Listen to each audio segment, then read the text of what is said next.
Lucio non Euro, the 7th episode of Outlander, Blood of My Blood, flips the entire pot over and burns the kitchen in the process. When I sat down, I was expecting another gentle simmer, but instead I got a boiling pot of passion, betrayal, and turmoil. I must admit that I was already in a state of calm trance after watching episode 6.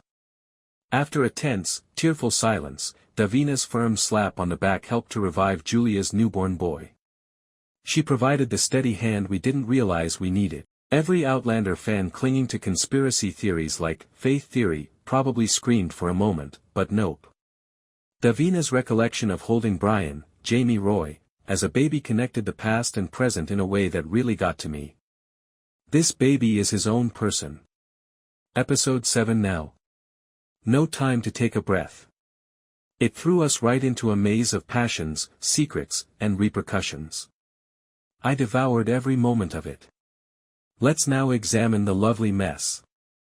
The drama in Ellen Mackenzie's relationship comes to a head indeed. Ellen's romantic life is a battleground. This time, she brought the mayhem to herself, even though she has been playing damage control for Dougal since the beginning. Entering Nairn Castle with a sense of ownership and then embracing Brian directly in front of Malcolm. I'm still not sure if that was brave or stupid. Indeed, there is no denying their chemistry. They seem destined to be together, as if their relationship was predetermined. However, love isn't a vacuum, particularly for Mackenzies whose every action could jeopardize the prestige of their clan. Malcolm is the steady link to political survival, while Brian is all emotion and fire. It seemed like burning the bridge in front of the entire town square when Ellen openly selected Brian. In actuality, her decision is a political one. She is aware of it. However, there are instances when the heart makes decisions that the intellect cannot. The Mackenzies are shaken by Dougal's careless actions and Murtaugh's outburst.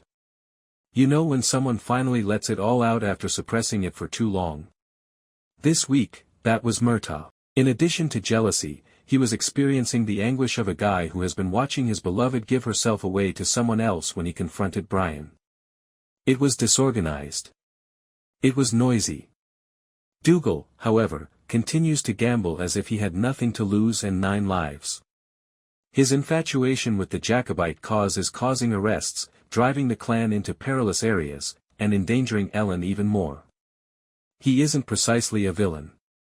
Just a person who has never learned when to give up when things are going well. Then there's Malcolm, the person I never imagined feeling sorry for, but here we are.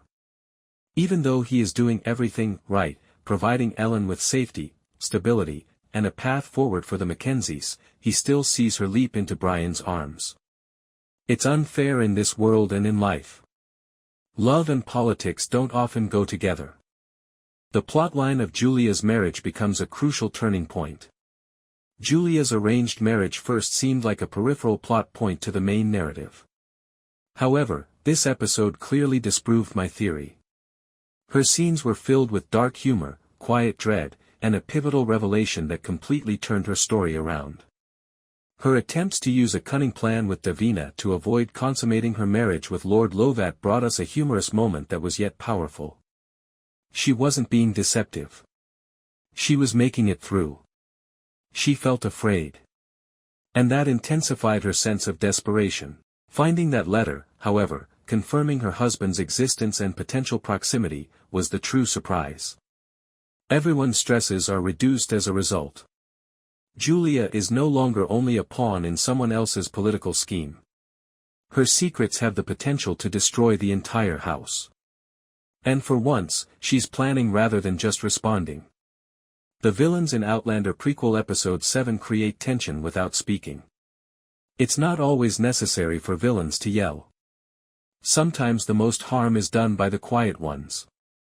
Everything around Lord Lovat bends, but he hardly moves. Balloch, on the other hand, emphasizes danger over nuance by letting his fists and threats speak for themselves.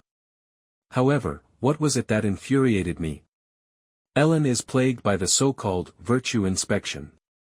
It was repulsive. It was disgusting to see strong guys idly contemplate examining her as if she were livestock. To make matters worse, her brothers did not resist.